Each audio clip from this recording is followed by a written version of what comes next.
Ah. Oh, c'est pas mal, hein. On va se manger un petit bout de fleur avant de commencer quand même. Là les gars, comment ça va bien? Laissez-moi reprendre YouTube. Je suis stressée, du coup je prends un café. Oh là les gars, comment ça va bien? Ah, je sais pas si je dois être contente ou avoir honte. J'ai même pas envie de vous dire la date. Ah, nous sommes le 22 avril 2025. Les gars, je suis trop désolée, mais je me suis fait rattraper par la vie ici. Je vous promets, mais pour de vrai, que je suis back. On peut annoncer, je pense, 2 vidéos par mois. Ça me paraît très honnête. J'espère que vous m'avez pas oublié parce que moi, je vous ai pas oublié. Hein. J'ai reçu dernièrement, et c'est ça aussi qui m'a poussée à prendre ma caméra malgré que je me sens pas forcément prête. Des petits messages de personnes trop gentilles, trop mignonnes sur Instagram dernièrement pour me demander si j'étais encore en vie sur YouTube parce qu'on me voyait plus et qui demandaient des vidéos. Des gens même pas de ma famille parce que je tiens à préciser que j'ai énormément de monde de ma famille forcément qui me regardent. Le moyen d'être un peu ensemble sans être ensemble. Des gens qui ont commencé à me suivre sur YouTube. Je vais me faire avant de continuer ce petit vlog et tout parce que je pense que je vais mélanger un peu de tout dans ce vlog puisque pas mal de choses ont bougé en ces derniers mois. Donc asseyez-vous, mettez-vous bien au fond devant le canapé ou continuez de vous maquiller si vous voulez, qu'il y en a des choses à dire. Pour rappel, j'étais rentrée le 17 septembre. Ça fait 7 mois que je suis rentrée. J'ai l'impression que ça fait 10 ans. Et en même temps, j'ai l'impression que les États-Unis, c'était encore hier. C'est un peu compliqué. C'est vrai que j'ai profité de cette fin d'année pour vraiment me poser. J'ai vu énormément de monde.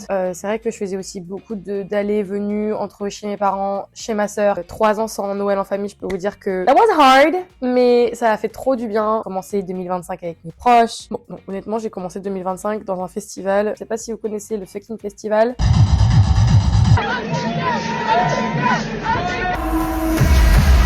Mais forcément, le 1er janvier a commencé sous Doliprane, quoi. Honnêtement, c'était un peu chaud. Mais c'est vrai que fin 2024, j'ai vraiment profité. Je n'ai pas fait grand-chose. J'ai passé mon diplôme de coach sportif aux États-Unis, diplôme qui est international, mais malheureusement pas reconnu en France. Ce qui veut dire que je peux aujourd'hui coacher en distanciel, mais pas en présentiel. Et je voulais vraiment jouer cette carte de sécurité parce que je sais pas encore l'avenir, ce qu'il me réserve. Donc, je suis retournée à l'école de janvier jusqu'à avril pour passer en fait mes équivalences en France. Donc je suis officiellement diplômée. Je dois encore attendre en fait pour vraiment exercer la carte pro. J'ai 2 diplômes dans le monde du sport maintenant. Tout est déjà calé dans ma tête, notamment autour de la partie distancielle. De janvier à avril, c'était assez intense puisque le lundi, mardi, je partais à Lille pour être à l'école. Puis l'aspect pratique où j'étais stagiaire dans une salle, travailler le mercredi, le vendredi, le samedi matin et quelques dimanches matins. En plus de ça, il y avait les révisions, puisqu'il y a quand même des examens. Il y avait un dossier à rendre, des oraux à préparer, des devoirs en fait de temps en temps à faire. Au stage où j'avais eu beaucoup de confiance de la part de ma maître de stage, j'avais des choses aussi un petit peu à préparer en amont. Donc c'est vrai que si je voulais me dédier à la réussite de mes examens et de mon diplôme, et pas penser rattrapage machin parce que j'avais pas le temps, et j'ai vraiment fait le choix de me focus sur ça. Et du coup YouTube et le lancement des projets vraiment en second plan, ils ont pas du tout été en plan du tout.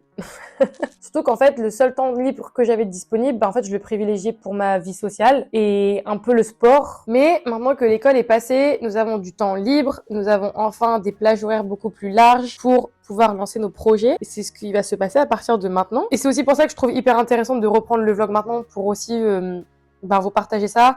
Ce qui m'a manqué le plus, c'est justement d'avoir ce petit journal intime vidéo que j'ai au quotidien et qui me plaît tant. Qu'est-ce qui s'est passé aussi dans ma vie dernièrement? Ah oui, j'ai eu aussi une lubie. Voilà, c'est aussi pour ça que je n'avais pas le temps de vlogger. J'ai repris le basket. Je me suis dit, tiens, j'ai pas joué au basket depuis 5 ans. Reprends le basket en milieu de saison dans une équipe que tu ne connais pas. J'avoue qu'au début, j'étais pas très chaude parce que c'est quand même un gros investissement. Je l'ai fait pendant très longtemps. J'ai joué 18 ans au basket, donc je sais ce que c'est, les sacrifices de devoir jouer au basket et d'être dans une compétition. Mais c'est vrai que je me suis surprise moi-même où tout le monde m'a dit, mais va faire un essai, ils ont besoin de toi, c'est juste une demi-saison. Je me suis pris à mon propre jeu, les gars. Je me suis pris à mon propre jeu. Je suis allée à un entraînement le mercredi. Le vendredi, j'étais chez le médecin en train de faire ma licence. Le dimanche, j'étais sur le terrain en train de jouer 37 minutes. Je crois que j'ai mis 1 semaine à me remettre de ce match. Mais je suis allée à la salle ce matin, mais ce soir, on a entraînement de basket. Peut-être que je vous emmènerai avec moi. Je ne sais pas. C'est vrai que la vie a été très douce ici. J'ai rencontré des nouvelles personnes. J'ai découvert des nouveaux sports. J'ai bougé un petit peu. Je reviens tout juste d'il y a quelques jours d'un week-end de VJF. Nous sommes allés à Madrid pendant 4 jours pour l'enterrement de vie de jeune fille de l'une de mes meilleures amies dont je suis témoin. Donc je peux vous dire que le stress, la fatigue d'aller à cette VJF, on était stressés parce qu'on avait peur que les activités soient pas assez bonnes, que les résas, il y a un problème, que la météo, ça soit carnage. Tout s'est très bien passé. La mariée a kiffé. Vraiment, les gars, très surprise. Je recommande. Je n'avais jamais fait. Je crois que la seule fois où je suis allée en Espagne, c'était à Barcelone il y a 6 ans. Sympa, les Espagnols. Niveau sport, ce début d'année 2025 a été très aléatoire. Je n'ai jamais arrêté le sport depuis que je suis rentrée. Janvier à avril, il n'y avait pas énormément de musculation dans ma routine de sport. Mais par contre, il y avait énormément, forcément, de basket et de danse. Donc, et je me dis, bon, bah, maintenant que j'ai vraiment du temps, de la disponibilité, l'envie aussi d'avoir de nouveaux objectifs sportifs et physiques, l'été qui arrive, on va pas se mentir, j'ai aussi un gros mariage, j'ai pas envie de pas être à l'aise le jour d'un mariage où je suis la témoin. Là, on va quand même bien s'y remettre. J'ai aussi repris la course à pied. Nous ferons un petit semi-marathon, je pense, vers fin août, début septembre, mais il n'y aura pas de semi-marathon maintenant. On a un 10 km en course officielle. On a un 10 km par contre le 8 mai. Donc je cours dans 15 jours. Je n'ai certes pas été sur YouTube, mais je n'ai pas non plus été sous ma couette pendant 7 mois, je vous rassure. J'avoue que je montre beaucoup plus de mon quotidien sur Instagram quand c'est comme ça. C'est une plateforme que j'aime beaucoup. Je vous invite à aller me suivre sur Instagram pour me voir quand même un peu plus au quotidien. Je recommence aussi à partager pas mal de petites recettes de petit-déj le matin. J'avoue que j'apprécie beaucoup en ce moment de me refaire des petits-déj, remettre un petit peu de sport. Donc, n'hésitez pas à aller faire un tour. Mais c'est vrai que voilà un petit peu l'update de ces derniers temps. J'essaye de pas trop culpabiliser, de pas être aussi productif que je le suis aux États-Unis. À la fin, à New York, je faisais 45 heures d'opère par semaine. J'avais mes études où je révisais énormément toute la semaine. C'est-à-dire que dès que j'avais du temps off, je courais au café bosser. Je faisais YouTube. Même si j'étais moins régulière à New York, j'avais quand même YouTube un minimum. Plus, j'allais à New York tous les week-ends. Et quand j'étais pas à New York, j'étais dans les États-Unis quelque part en train de faire un voyage. Parce que j'avais minimum un voyage par mois quasiment. J'avoue que je ne sais pas comment je faisais. Parce que là, aujourd'hui, me mettre ce niveau de rigueur en termes de temps de travail, ça me paraît impossible. Mais c'est vrai qu'aux États-Unis, vous baignez dans la productivité et le toujours plus et le you never stop mentalité de travail, ce qui fait qu'en fait, you just go, go, go all the time. Et en fait, ça me correspondait tellement parce que j'ai besoin de ça et j'ai besoin d'être hyper stimulée pour être productive. Et c'est vrai que je suis arrivée ici où on n'a pas cette culture. C'est hyper dur de trouver ici des cafés. En fait, c'est vrai que c'est tout bête, hein, mais les gens qui vont bosser dans des cafés, c'est tout simplement une carotte parce qu'ils savent que s'ils sont chez eux, ils le feront pas. Franchement, là où je vis, il y en a un qui est un café un peu remote où tu peux bosser. Une chose est sûre, c'est que aujourd'hui, il faut que je passe à l'action.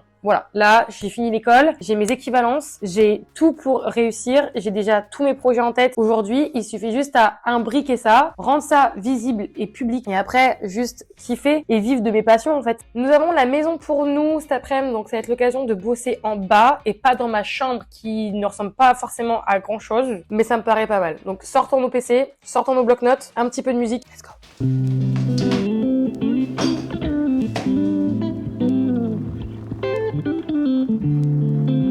Une des choses que je dois absolument faire si je veux me réorganiser, c'est avant tout, et c'est ce que je conseille à tout le monde, de se remettre une routine et les objectifs par semaine que j'aimerais vraiment remettre en place avec mes objectifs. Donc à partir de ça, je me suis fait un peu ma routine, ma ligne directive de mes semaines, parce que je dois tout reconstruire de zéro en fait. Là je passe de école, stage du lundi au dimanche à je ne fais rien. Et là ça va vraiment être le truc de remettre ça sur mon bijou. Vraiment, en fait, je me rends compte que ce qui me faisait du bien aux États-Unis et ce qui vraiment marchait pour moi, c'est Google Calendar, les gars. Vraiment, l'agenda Google. Là, j'ai repris mon Google Calendar qui n'a jamais été aussi vite de ma vie. Voilà, par exemple, mes semaines de mars où je ne remplissais quasiment rien. Ce qui se passait en novembre-décembre 2023 avec toute la partie du haut que vous voyez blanc, c'est le matin, c'est parce que je travaillais. Donc, imaginez la différence d'organisation que j'avais aux États-Unis vs en France.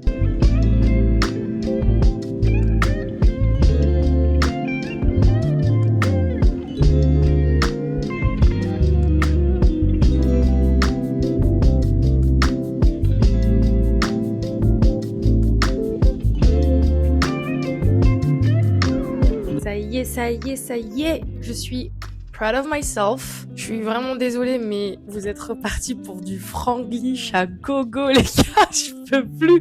Vraiment.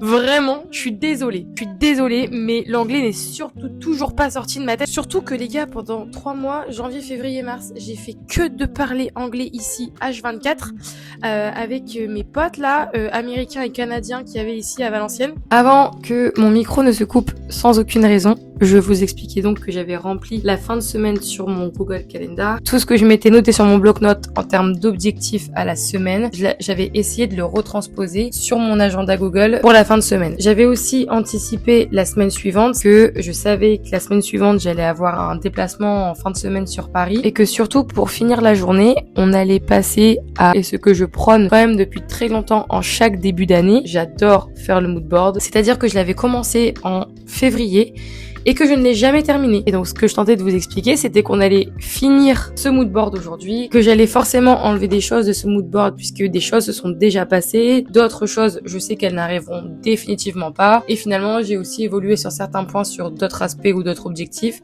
Donc le but, c'est de refaire un micmac sur la base qu'on avait déjà et essayer de faire un petit produit fini sympa et pouvoir le mettre partout sur nos fonds d'écran.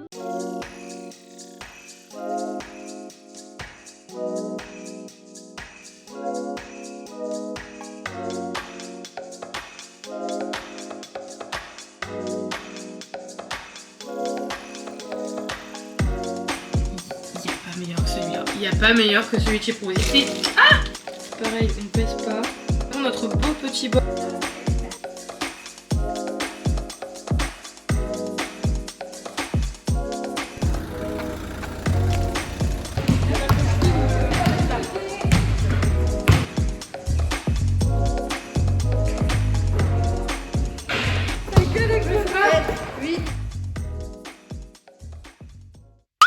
Good morning. On est déjà à la salle les gars, il est 10h20. Écoutez, étonnamment je n'ai pas trop de courbatures ce matin de la séance jambes d'hier. On a un full body upper.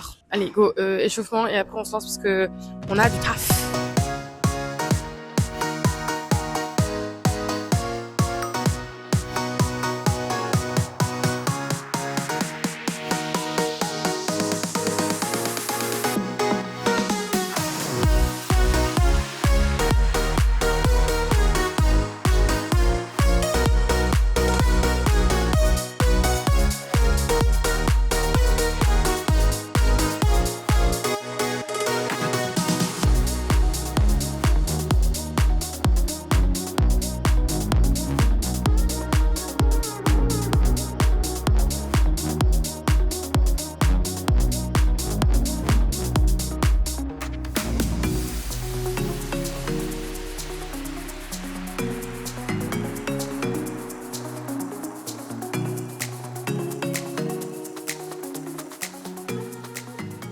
Changement de décor, on vient d'arriver chez ma sœur, il est 15h30, j'ai déjà commencé un peu à bosser chez moi. Là l'objectif principal c'est de refaire notre bannière YouTube. Je peux plus me la voir en peinture. Marjovie là avec ma gueule partout et des mini dessins, c'est plus moi. Le truc avec les bannières c'est que j'ai envie de faire quelque chose de très simple, mais en même temps j'ai pas non plus envie de mettre juste mon nom avec une couleur. Ok, j'aime bien. Good morning! Regardez mes beaux ongles. Waouh! Je suis trop contente. J'avais vraiment envie d'un truc simple. Je viens de me rendre compte que je vous ai pas montré mes nouveaux tatouages non plus. J'ai fait un petit piment juste ici. Et ici, j'ai fait un petit tatouage commun avec la mariée. C'est écrit Aquí y ahora. Ça veut dire ici et maintenant, en mode tu vis l'instant présent quoi. Et on a vraiment plein de choses à faire aujourd'hui. Donc, on a une séance jambes, donc ça va nous prendre plus de temps. Mais avant, coffee time!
post-workout, ça a été clairement de bosser et de finir ma bannière YouTube.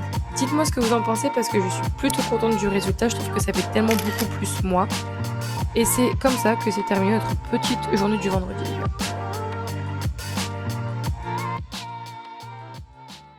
Good morning! Le réveil de ce matin, waouh, il a été compliqué. Je suis rentrée tard. Je n'ai pas fait de soirée. Apparemment, maintenant, tu regardes Danser avec les stars, tu n'es pas couché avant quasiment minuit et demi, quoi. Hier, j'ai fait une petite soirée avec mes deux meilleurs potes. Finale de Danser avec les stars. Croyez-moi que ce matin, j'ai la dalle. On va faire un petit déj, je sais pas quoi.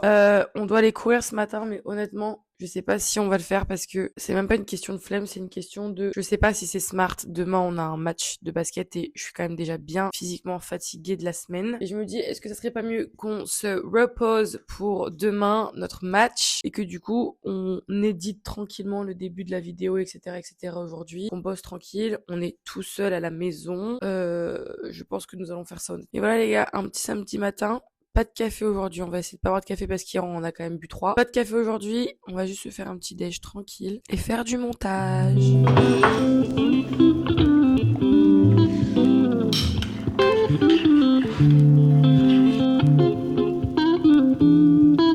C'est sur ce petit samedi décontracté que se termine notre petit vlog. Ah les gars, j'ai bien fait de m'être reposé ce jour-là parce que le lendemain, le match, on l'a gagné les gars. J'espère en tout cas que cette petite vidéo de reprise vous a plu. J'avais vraiment la volonté de reprendre tout ça en douceur. En tout cas, n'hésitez pas à liker et à vous abonner. Et moi, je vous dis à très très vite. Bye!